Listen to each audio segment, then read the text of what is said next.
And welcome once again to the Shadow Gallery. I am, as always, your host, James Donnelly. And guess what time it is?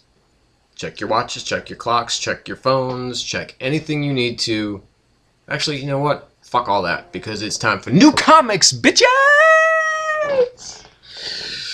And yes, apparently Christmas is just around the corner, as you can see in the corner. Sorry, I was admiring my CHES White Lantern Hal Jordan earlier this evening. Just thought I'd share that with you, so you could be envious of how totally cool I am.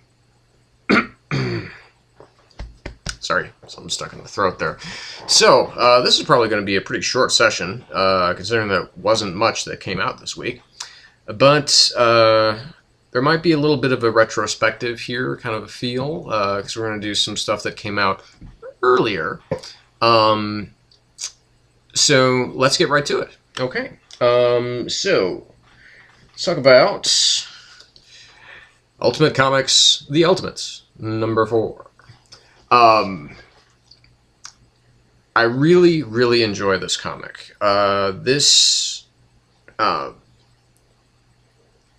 Jonathan Hickman is, he's definitely, for those of you who watch the, My Favorite Writers, he was up there, number 5, I believe, of my top 10 favorite comic book writers of the year. And this is another really strong issue, really highlighted by Esad Ribic's art. He is an artist that I kind of overlooked, not purposefully, but it's just that I haven't seen that much of his work, except for these now 4 issues of the Ultimates, although his art is stunning. It's just fantastic. It's really, really well done. It's, it has a lot of photorealism to it. And dare I say, maybe even more so than Brian Hitch's art. So basically we've got Thor going to, it's kind of the city, and, because they've destroyed Asgard, everything all over the world is fucked up, hundreds of thousands of people are dead. They have just basically settled down in like kind of the center of Europe, and Cap is still AWOL. Well, I mean, not really AWOL. He quit, but they really need him right about now. Hawkeye's been off doing his thing in his own series, but he's been there. He's been in this series. But anyway, so Thor is really set on revenge. He wants to take care of everybody and everything that's in there. And there was a moment here which actually gave me, I actually got chills because of how when I read it again, because I read it twice, and because I read most of the comics twice, and when I read it the second time, it was something that I didn't even really notice the first time, and it was this shot right here where Thor is coming in to save Captain Britain, and as you can see here, we've got all these bodies, and they're just being led on this into a furnace to be destroyed. And then we have the leader of the Children of Tomorrow, and he refers to himself as the man who tore Asgard from the sky. I'm sorry, Asgard. You shouldn't really call it Asgard. It sounds like it's sounds like what it's going to be called when the inevitable porno remake of this comes out, or porno parody. But Thor is definitely taken to task by some agents by one of the Children of Tomorrow, and then there is Thor has a bit of a crisis of faith, and then the Asgardians appear to him, his father, the Warriors 3, and unfortunately his brother. And he reveals who the big villain is. Now, the big villain is uh, uh, is someone I called a long time ago, and it's Reed Richards. So it's the ultimate Reed Richards. Is basically he's the big bad of the of the Children of Tomorrow. I saw that coming, when they were doing Ultimate Fallout, and I'm glad that it did finally get revealed, because this is a guy, he's so smart, and he can literally, he's done some really, really awful shit. So it's cool seeing. I mean, it really ups the ante. So it wasn't a big surprise to me, but it's nice that it's finally revealed because it really does up the ante for the rest of the team. One of really the only problem that I have with this issue is that I was just really missing the rest of the team. And which is not to say that before they haven't gone off on solo missions and so on and so forth, but just having having Thor and having Iron Man and Nick Fury and the new Black Widow, it just doesn't seem like enough. They need more. They need to have more agents. And hopefully Cap will be coming back soon. That's the only thing that I can really say. So, but with notwithstanding that kind of really very minor criticism, this is still definitely a 4 out of 5 book. Really good read, solid all the way through. Next we have Super Dinosaur number 6. I finally my comic book store finally got these back in now, which I'm very glad for because I was missing it. And I mean, what am I going to tell you about this book? I mean, if you're reading it, then you know what's going on. If you're not reading it, this is basically, Robert Kirkman's excellent job at making a book for kids. And that's what it is. I mean, this is really, it's all about the kids in this book. I mean, you have, kid characters, but you have, conflicts and plot lines and story arcs that adults can really, they can really look at it and say, wow, that's cool. Like, for the moment when Squidius actually, takes his various appendages and actually wraps them up in coral and uses them as, makes legs and arms and most importantly fists. It's just, that's really cool. And of course the mystery of Juliana Dynamo, Derek's mother, Dr. Dynamo's wife. Where is she? Apparently Max Maximus has done something with her. What's so unique and fun and cool about this is that it does deal with, some, it's there for the whole family. It's, essentially it's a Pixar film, but in the form of a comic book.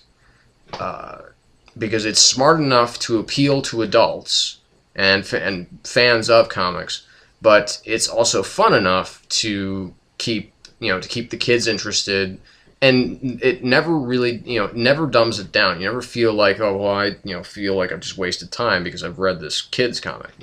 You don't feel that at all. You feel, amazed and excited, and it's like, wow, this is really fun. This is really cool. And, Jason Howard, he's such a tremendous artist that it's just hard to, it's hard to deny his abilities, and it's hard to deny, obviously, how much fun he's having with this book. So I'm glad that I'm starting to get this again because it really is a lot of fun. So this is definitely another 4 out of 5. Easy. No question about it. Uncanny X-Men number 2. Don't actually have the physical copy with me. This sinister world is pretty fucking sinister. Pretty much all the clones that he made of himself. I'm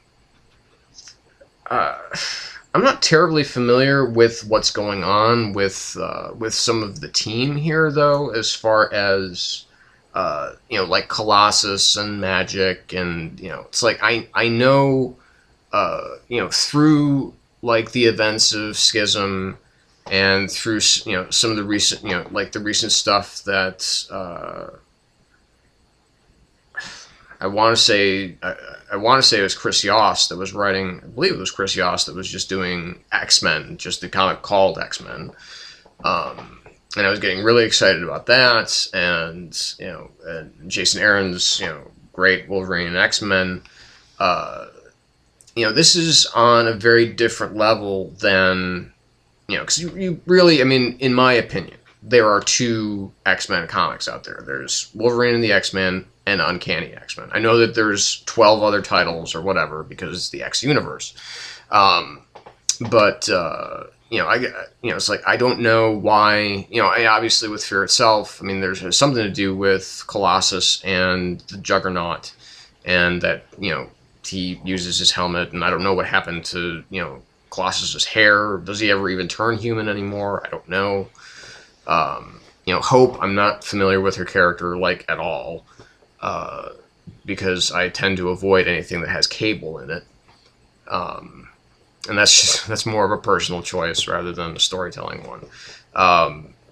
But you know, so I mean, that's a weakness for me, but it doesn't take away from how cool the book is, because this is, you know, like I said, I mean, once they trotted out the, you know, calling themselves the Extinction Team and said, you know, we're going to be badasses. We're going to, you know, we are going to go up against the big threats. We're going to make ourselves very visible so that we'll distract all the potential threats that, you know, might otherwise target the Institute. We're going to be the face of, you know, of the mutants.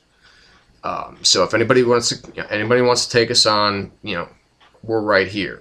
You know, it's like, you know, it's like Cyclops just standing there with his, you know, his finger on his visor, just saying, "You want a piece of me? Here I am." And that's why I love Cyclops, because he has that kind of leadership quality that not everybody always sees. And again, you know, it's just such a, you know, a polar opposite from Wolverine and the X-Men, because it is more of a high intensity action comic book, as opposed to Aaron and Chala's work, it really being more about kind of having fun. At the same time, they're presenting all this, you know, insanity around them. So you know, kudos to Kieran Gillen, or Gillen, however you pronounce his name, sir. If you're watching, I apologize if I'm mispronouncing your name. You know, and you know, really solid art. And I'm sorry that I didn't take enough notes on this, but and whoa, what about that moment where Colossus just squishes the clone Sinister head? It's like, ooh, Colossus smoosh, puny clone Sinister head. You know, it's like pop. You know, it's just like a zit. I'm a zit. Get it? So sorry. I digress. So again, really, you know, really strong work from, you know, from the people behind Uncanny X-Men. Again, because of my own ignorance, because it's a little bit hard for me to follow some of these characters and what exactly their strengths and or weaknesses are, it does tend to get a little, I tend to get I get a little confused, I guess. So, still, I give this, you know, about a 3.5 out of 5. It's strong, but like I said, because of my own shortcomings, this is, you know, obviously subjective to the person who's reading it. And, you know, as objective as I try to be, I do have to say, you know what, I'm just having a problem following some of the characters here. So that's why I give it a 3.5 out of 5. But, you know, if I knew more, this could be 4, maybe 4.5 out of 5. So I'll endeavor to learn more, and hopefully Gillen will just get some more information out there for those of us who are relatively new or coming back to the X-Men universe. So anyway, so that's part 1. So stay tuned, and we're going to do part 2, and hopefully that will maybe go by a little bit faster. I don't know. Just maybe. But pretty much only going to be 2 parts. So stick around. We'll be right back.